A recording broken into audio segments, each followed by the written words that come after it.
de contrôler, de dominer et de fidéliser les masses, surtout embrigader et faire peur.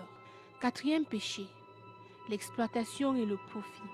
L'Église est la plaque tournante de toutes les exploitations humaines possibles. La pire d'entre elles est le capitalisme. En effet, l'Église impose la pauvreté pour mieux avoir du profit. Elle profite de l'incomplétude de la vie matérielle pour attirer les masses. Cinquième péché, les crimes et les guerres. L'Église s'est érigée comme une conscience morale des inquiétudes, des inquisiteurs et des conquistadors. L'Église est derrière toutes les velléités guerrières du monde. Nous avons vu le prélat, les évêques, les nonces bénir les armes destinées à la guerre et à des invasions meurtrières. Nous ne parlons pas des crimes contre l'humanité pratique, contre nature et le soutien des réseaux mafieux ou encore des milices secrètes comme l'Opus Dei utilisées comme bras armés de l'Église. Sixième péché, Dieu et le diable.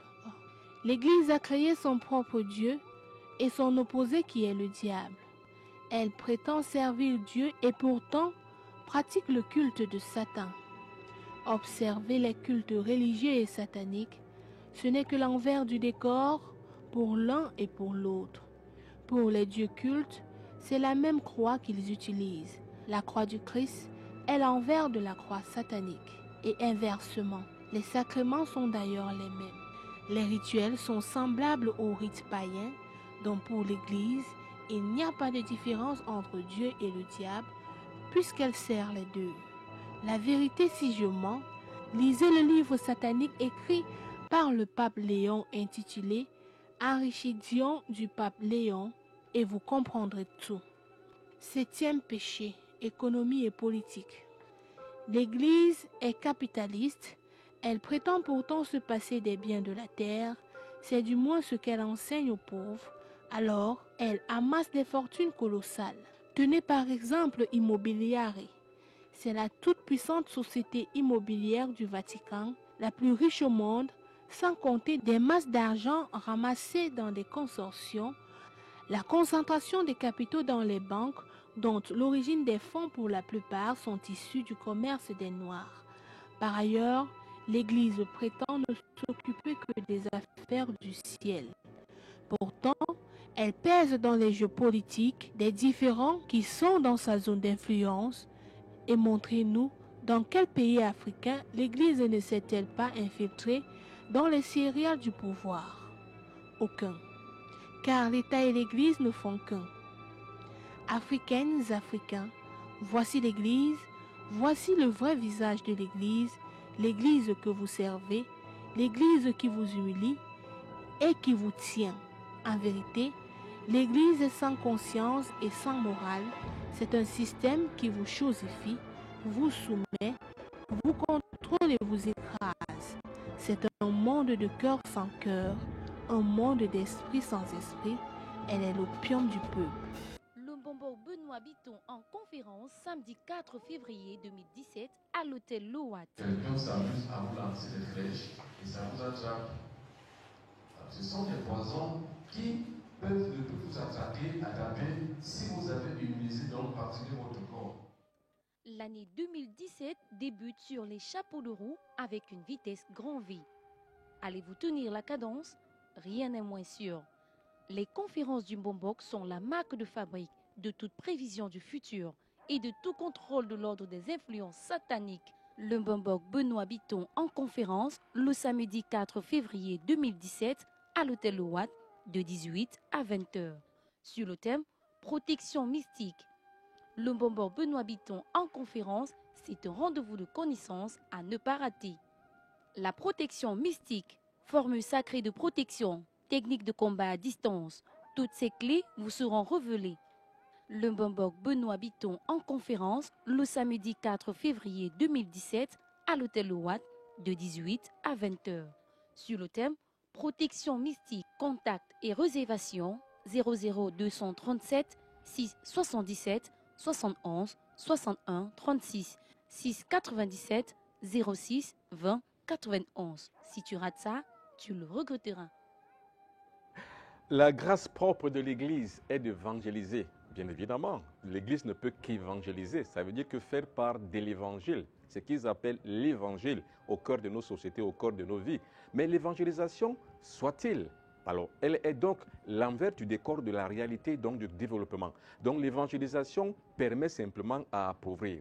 Parce que quand on évangélise, on dit aux gens, tenez par exemple ceci, que Dieu est pour les pauvres et que la pauvreté est une utilité spirituelle pour pouvoir s'émanciper. Mais on dit que c'est une errance intellectuelle. Est-ce qu'il faut croire aujourd'hui à l'Église? C'est la première question.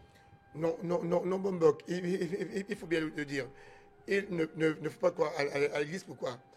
Parce qu'avant l'arrivée de l'Église, oui, l'Africain connaissait Dieu. Et d'ailleurs, le roi belge leur dit, quand il envoie les soldats au Congo, il leur dit, surtout ne leur parlez pas de Dieu parce qu'ils connaissent Dieu mieux que nous. Alors, comment donc est-ce qu'eux, ils reconnaissent que nous connaissons Dieu mieux qu'eux, et maintenant, ils viennent nous évangéliser pour nous apprendre à connaître Dieu? C'est une absurdité. Et revenons un peu sur le reportage tout à l'heure. On parlait de l'Opus Dei, mais on parlait surtout aussi de l'Enchiridion du pape Léon, qui est un véritable livre satanique en fait. Si vous l'avez lu, vous comprenez de quoi nous parlons. Mais est-ce qu'au regard de ça, faut-il donc véritablement croire aux destinées que l'Église semble donner à l'être humain? Non. En fait, l'Église ne donne pas une destinée à l'être humain. L'Église donne une destinée au peuple noir. Tout à fait.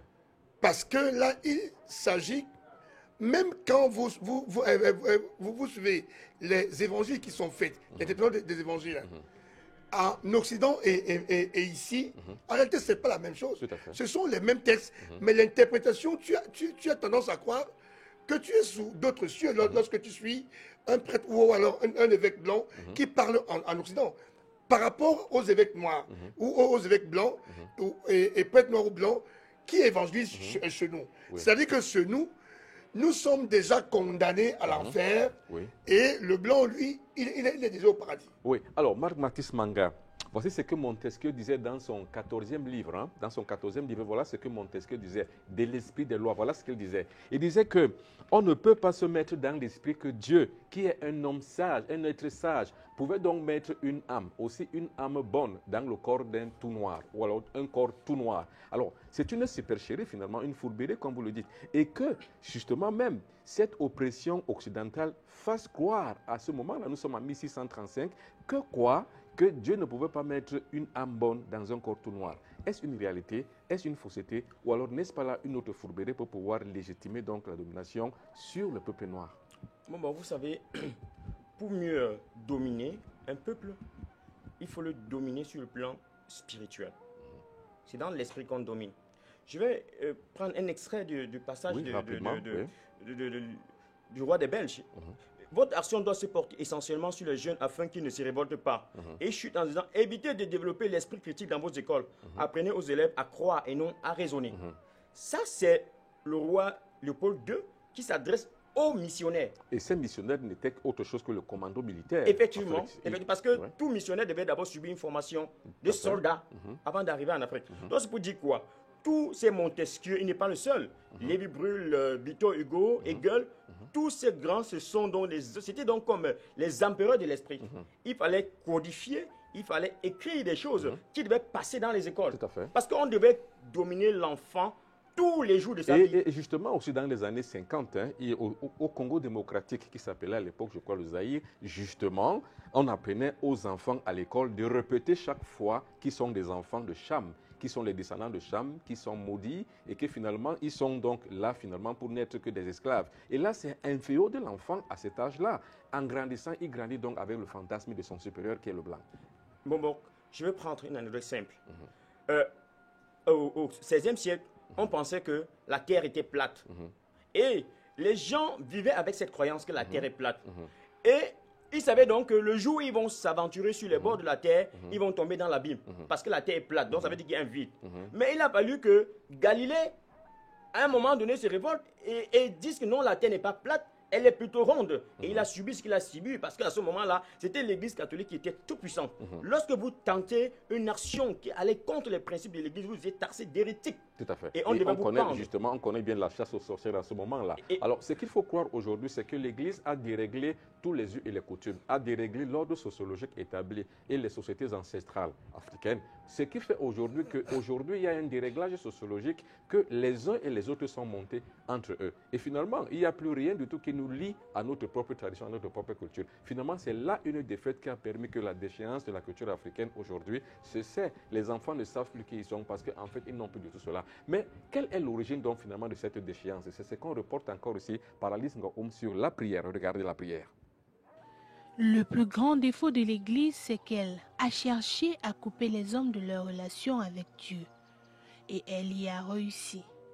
Aujourd'hui, les gens n'accèdent plus aux faveurs de la vie que la nature leur a disposée. L'Église a réussi à les détourner et à s'accaparer de tous les biens. L'Église a réussi à les orienter vers un Dieu lointain et inexistant. L'Église a réussi à les formater de l'existence de ce Dieu banal au ciel.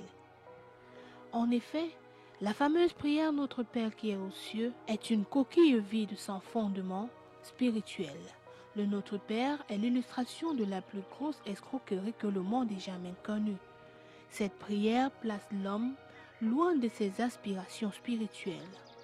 Le Notre Père, prière fantoche, est vide de sens et a éloigné les Africains de la connaissance qu'ils avaient de Dieu et de la proximité qu'ils avaient des pouvoirs de la nature. Cette prière a plus fait du tort que de bien aux Africains. La preuve, depuis plus de 200 ans de prière et de l'exercice des services de l'Église en Afrique, rien n'a changé. Au contraire, tout a régressé. Alors, à quoi bon? Regardez les gens à la prière le dimanche et les autres jours ordinaires, d'interminables prières à longueur de temps, nourries par la désespérance, survoltent l'opinion publique de plus en plus fatiguée des bruits, des tapages et des boucans que cela crée. Et en plus, des prières qui n'aboutissent jamais, des prières qui fidélisent à jamais les masses à une élite cléricale de plus en plus influente. Ce ne sont pas des véritables prières, ce sont des oraisons que l'Église enseigne aux Africains. Les Africains qui étaient nantis, habillés, privilégiés des dieux parce qu'ils étaient liés à la nature dans laquelle ils vivaient, ils avaient un corps à corps avec celle-ci et ils arrivaient donc à avoir cette conscience cosmique qui les rapprochait de Dieu. Finalement, quand l'Occidental est arrivé, il les a apporté une prière qui les en éloigne. Et aujourd'hui, l'Africain va prier 200 ans durant. 200 ans de prière, sans rien, sans développement, sans avoir acquis quoi que ce soit. Finalement, on a régressé, Maître Ndiki. Oui, mais bon, il faut pouvoir faire la différence entre la prière, une prière et puis une oraison. Tout à fait. La prière est un acte de conversation avec sa source, donc le divin. Et lorsqu'on parle avec le divin, on parle avec ses propres mots. On parle avec sa propre conscience, mais ce n'est pas avec les mots de l'autre. Tout à fait. Par contre, l'oraison du Notre Père n'est pas une prière. C'est une oraison, en fait, qui nous rappelle simplement les 7 dimensions de conscience de l'âme. Par contre, aujourd'hui, les gens utilisent donc cette oraison comme une prière. Notre Père ne nous apportera rien. Tout à fait. C'est plutôt un enseignement en nous disant que l'homme a 7 dimensions de conscience et il faut gravir donc ces 7 dimensions pour atteindre le Père qui est aux cieux. C'est en fait de ça que question. Pour faire une prière, et l'Africain priait, l'Africain sait ce que c'est que la prière. La prière, pour un Africain, c'est rentrer à sa source et prendre ce qu'il veut. Pas demander à qui que ce soit. Parce que quand on dit prière, les gens ont l'impression de croire qu'il faut commander à une personne. Non, il n'est pas question de commander. Mais il est question pour la prière qui se passe en 2 étapes. C'est-à-dire que la reconnaissance de sa source, de Dieu, qui est la vie, le mouvement et l'être, lui dire merci et maintenant l'aimer de tout son cœur. Voilà toute la prière qui doit être faite. Et donc là, on n'a pas besoin d'avoir un médiateur qui serait l'Église, un prêtre, non, un pasteur. non, pas du tout. le prêtre ne peut pas être un médiateur entre Dieu et les hommes. Eh bien, c'est ce qui se passe. Alors, finalement, Marc Mathis Manga, c'est une relativité, en fait. Cette conscience cosmique qui est donc à la base de tout, à la source de tout, finalement, c'est une relativité. Parce que la théorie de la relativité voudrait dire que tout est relatif, tout est conscient, tout est un et tout est indivisible. Parce qu'en fait, tout se transforme et tout se complète. Bon, vous savez, mon objectif, en principe, ce soir, c'est de faire comprendre aux gens que l'Africain ancien, dans ses traditions, était plus proche de Dieu qu'il ne l'est aujourd'hui. Tout à fait. Il était vraiment plus proche de Dieu. Ça veut dire, quand on prenait un endroit, on dit il faut aller sur l'endroit de Dieu. Et là, je lance un appel pour qu'on essaie de rehausser, de ramener les traditions actuelles au niveau de la science. Parce que nous sommes dans un siècle de lumière où il va falloir prouver et démontrer tout ce qu'on fait. Je rappelle pour dire que lorsque on disait qu'on s'en va sur l'endroit de Dieu, c'est comme aujourd'hui, on dit qu'on s'en va déposer un satellite quelque part dans l'espace. C'est justement parce que nos anciens savaient que sur ces endroits-là, il y avait plus d'ondes qui circulaient. Tout à fait. Et à partir du moment où vous vous tenez dans un endroit sacré, il est plus possible pour vous de mettre un souhait à partir de ce lieu-là et de recevoir. Tout à fait, parce qu'en fait, c'était finalement une onde vibratoire. Effectivement. Alors, lorsqu'on s'était donc accordé à une belle fréquence, à une fréquence meilleure, on arrive à voir tout ce qu'on veut. C'est pour ça que la prière, véritablement, n'est pas l'ogre d'un savant, ou alors n'est pas véritablement le facteur de celui qui connaît, de celui qui s'est élevé et du spirituel. Non, la prière, généralement, est fixée par rapport à l'endroit où on se trouve et est fixée par rapport à la conscience cosmique qu'on a développée. Maintenant, quand on suivait le reportage tout à l'heure sur Dieu et le diable, finalement, on trouve que ce sont les deux formaux que l'Église utilise. Le diable d'un côté qui serait l'antithèse de Dieu de l'autre côté. Mais est-ce que c'est une réalité? Pour comprendre cela, Alice Ngoum va donc vous amener dans un autre reportage qui est l'Église de Satan, qui est l'envers du décor de l'Église. Regardez. Octobre 2015 au Texas, l'Église de Satan existe bel et bien. Il n'y a plus de doute là-dessus et vous devrez en être conscient, car le basculement des forces en présence se joue de notre défaveur. Face à cette situation, il faut prendre des dispositions spirituelles pour parer à toute éventualité. Mais avant, scrutons d'abord les caractéristiques de l'Église de Satan, dénotant comment sont conçues ses structures et les signes ostensibles qu'elle contient. D'abord les couleurs. Le rouge sang est singulier et domine par son éclat, ce qui nous rappelle la prédilection qu'il porte au sang. Ensuite, regardez la disposition de la croix. Elle est disposée à l'envers sur la forme structurelle d'un cercueil blanc. Juste sur le tapis rouge servant de marchepied aux fidèles est tracé un pentagramme à l'envers, signe de domination de Satan sur le matérialisme. Au fond, en face, contre le mur ouest de l'église, s'impose l'image du très vénérable maître de la terre, le sinistre Lucifer, l'empereur. Il est représenté par la tête d'un bouc aux longues cornes, symbole de Baphomet, le dieu païen. Devant lui se prosternent les hommes et les femmes de très mauvaise volonté, lui vouant un culte satanique. L'Église de Satan fait recette aujourd'hui en tout milieu, dans tous les domaines et de tout point de vue. Aujourd'hui, plus que jamais, de plus en plus de personnes se retournent vers Satan, convaincus qu'il est le meilleur rempart pour le succès de leurs activités, presque comme une mode, et au grand jour, le diable est de plus en plus exhibé. Son église est de plus en plus comblée, car le nombre de ses adeptes ne fait que grandir, poussés par le désespoir et l'envie de réussir. Parmi eux, des artistes de renom, des footballeurs de haut niveau, des intellectuels, des scientifiques et bien d'autres, ceux qui aspirent à la direction des affaires du monde. L'univers est de plus en plus en proie aux forces du mal. Le monde est de plus en plus dangereux et les hommes de plus en plus méchants. Les sectes font rage et jouent le jeu du diable. Les satanistes prolifèrent et emportent tout sur leur passage. Face à la gravité de la situation, une seule question nous triture le cerveau. Doit-on laisser faire? Non. Non au diable, non à Satan, non aux sectes, non aux forces du mal, oui à la lumière de Dieu.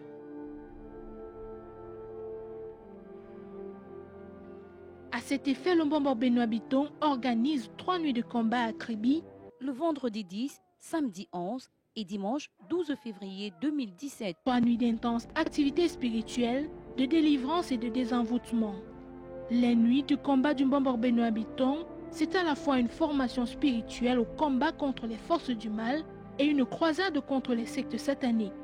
Les nuits de combat du Mbombo Benoît Biton à Kribi, le vendredi 10, samedi 11 et dimanche 12 février 2017. Renseignements et réservations 00237 6 77 71 61 36 6 97 06 20 91.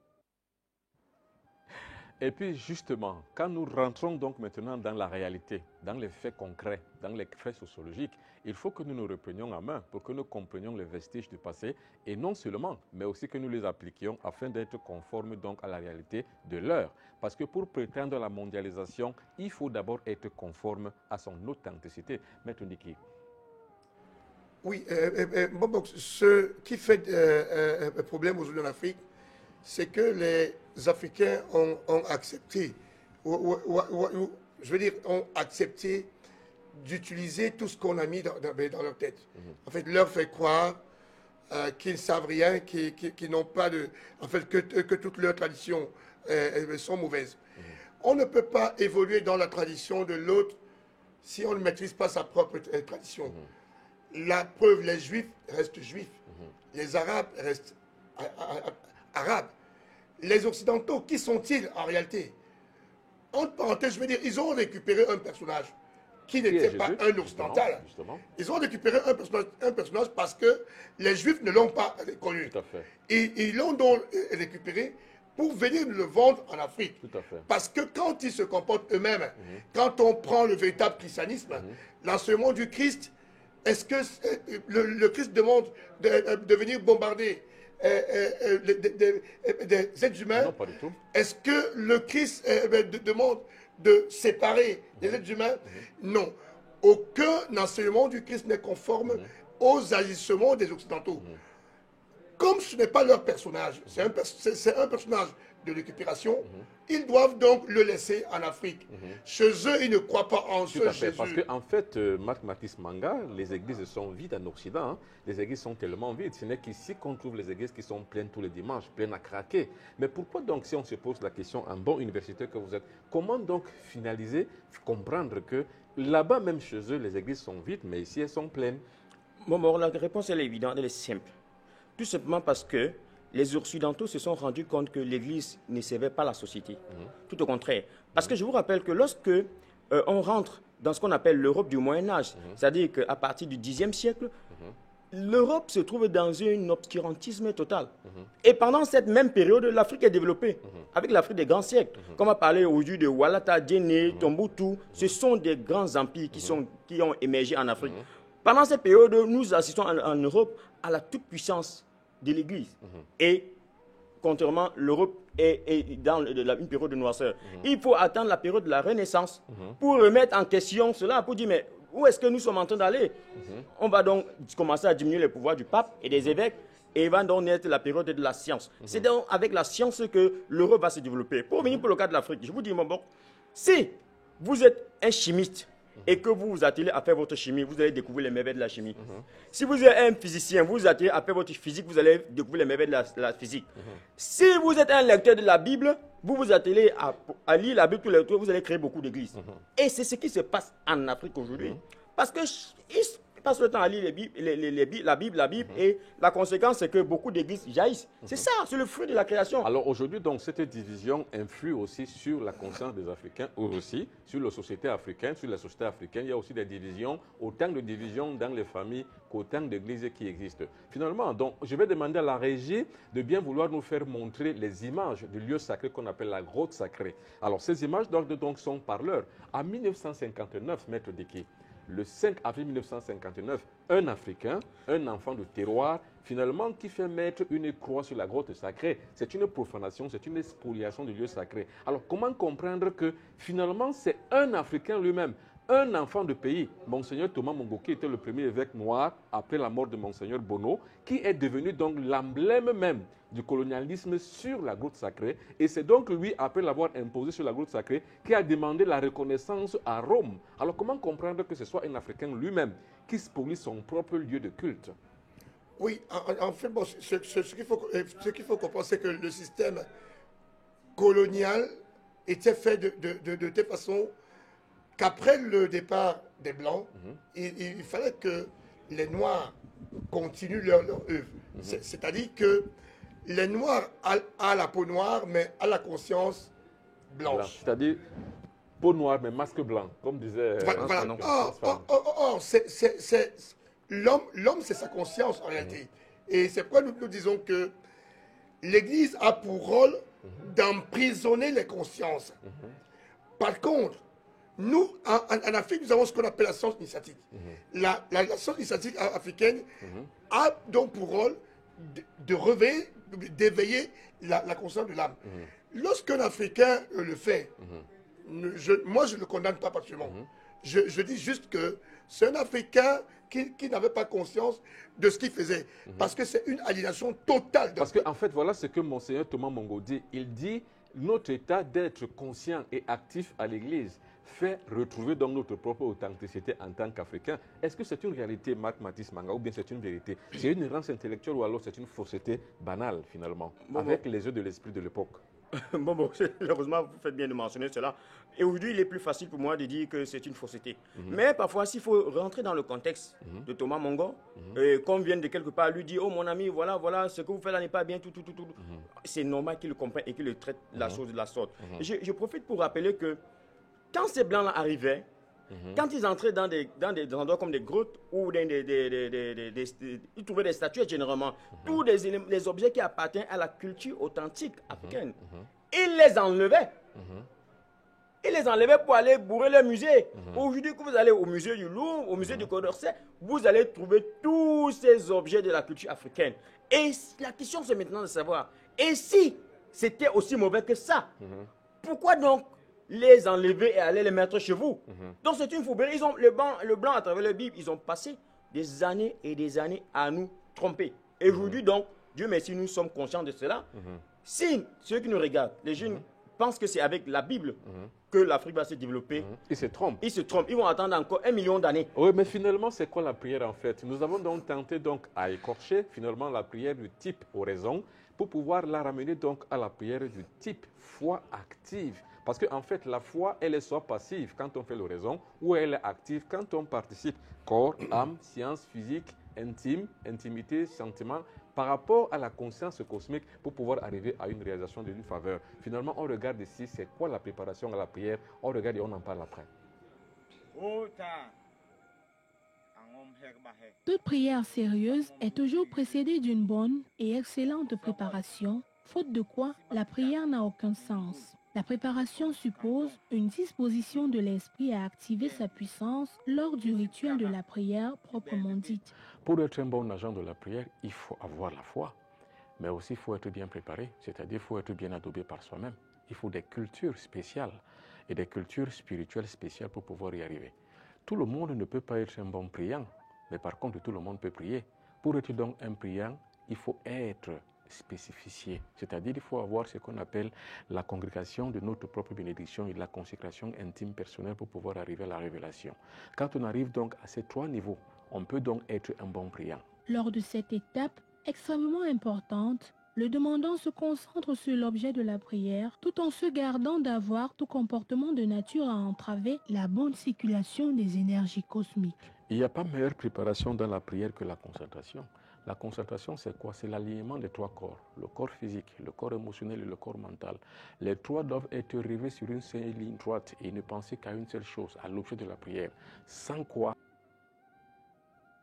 La conférence, donc, justement, voilà, c'est bon. 4 février 2017 à l'hôtel Loat. Quelqu'un s'amuse à vous lancer des flèches et ça vous attrape.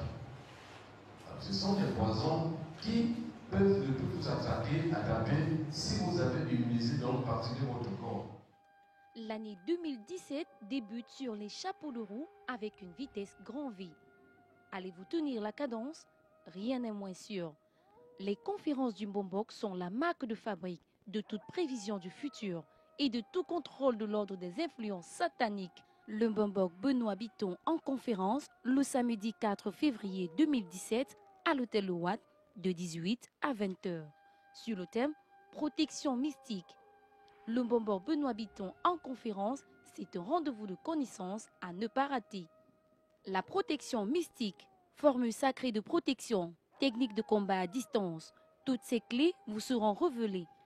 Le Bombok Benoît Bitton en conférence le samedi 4 février 2017 à l'hôtel Ouad de 18 à 20 h.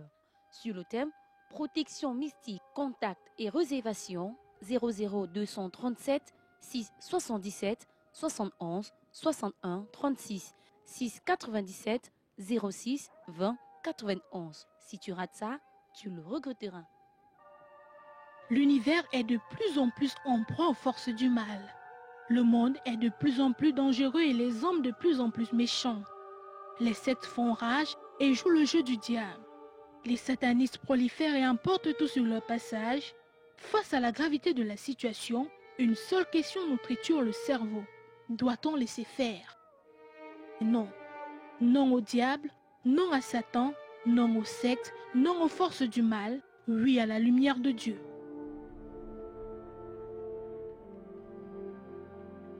À cet effet, le Bombok Benoît Bitton organise 3 nuits de combat à Kribi, le vendredi 10, samedi 11 et dimanche 12 février 2017. 3 nuits d'intenses activités spirituelles, de délivrance et de désenvoûtement. Les nuits du combat du Bombok Benoît Bitton, c'est à la fois une formation spirituelle au combat contre les forces du mal et une croisade contre les sectes sataniques. Les nuits du combat du Bombok Benoît Bitton à Kribi, le vendredi 10, samedi 11 et dimanche 12 février 2017. Renseignements et réservations 00237 677 71 61 36 697 06 20 91. La logique de ce soir voudrait qu'on démonte des histoires qui sont montées. Finalement, on l'a fait. On a démonté l'histoire et on a démystifié finalement ce qui se cache derrière le Dieu des églises. Maître Ndiki, votre dernier mot. Oui, Bombok, tout ce que je veux dire aux Africains, c'est qu'ils doivent lire la Bible en appelant à leur conscience.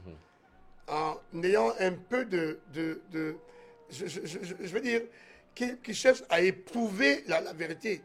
Parce que si nous prenons uniquement le livre, le chapitre qui parle de Noé, nous aurons beaucoup de choses à dire. Tout à fait. Il faut que quand ils lisent la Bible, qu'ils ne prennent pas ça pour argent comptant, qu'ils la lisent avec leur propre conscience, en cherchant à éprouver ce qui est écrit là-dedans. D'accord. Alors, Marc Mathis Manga, quel est votre dernier mot au sortir de cette émission? Alors, mon fils, tu as vu la vérité dans sa nudité. Te voilà donc chargé de la mission de guider tes frères vers cette vérité.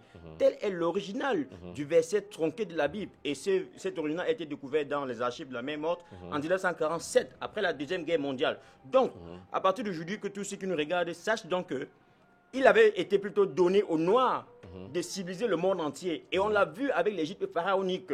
Donc, cessez de croire que vous avez été maudit. Cessez de voir ce qui vient de chez le blanc. Vous dites que le blanc est plus bien que nous. Vous avez la capacité de faire tout ce qu'ils peuvent faire. La seule chose, c'est de comprendre et de croire en vous-même. Si vous allez lire la Bible, lisez-la avec un regard, avec un recul bien disproportionné, pour ne pas croire et accepter aveuglement ce qui est écrit, mais de raisonner parce que vous avez la même tête, vous avez le même sang que les blancs. Et à partir de ce moment-là, sur cette base, l'Afrique va pouvoir se développer. Alors, l'Église est à l'image de la Bible, c'est-à-dire que c'est un ramassis de connaissances hétéroclites ici et là, qu'on a concocté pour pouvoir créer donc un melting pot qu'on appelle aujourd'hui la Bible. Finalement, les églises aussi chrétiennes qui pullulent partout, qui s'amoncellent et qui se démorcellent, finalement, comme une bipartition successive, arrivent aussi à ressembler donc leur propre livre. Finalement, on est donc dans un chaos, dans un Capernaum. Ce Capernaum est inextricable parce que c'est une errance intellectuelle. Nous allons d'élucubration en élucubration, d'incertitude en incertitude. Mais l'Afrique doit sortir de là. Nous devons donc entrer maintenant dans une véritable voie, celle qui est conforme à notre propre authenticité, afin qu'au troisième millénaire, nous puissions donc être considérés comme un peuple entièrement à part. Mesdames et messieurs, merci beaucoup d'avoir été des nôtres. Vous avez passé 1 heure du temps à partager avec nous cette connaissance. Merci beaucoup. Merci, Maître Ndiki.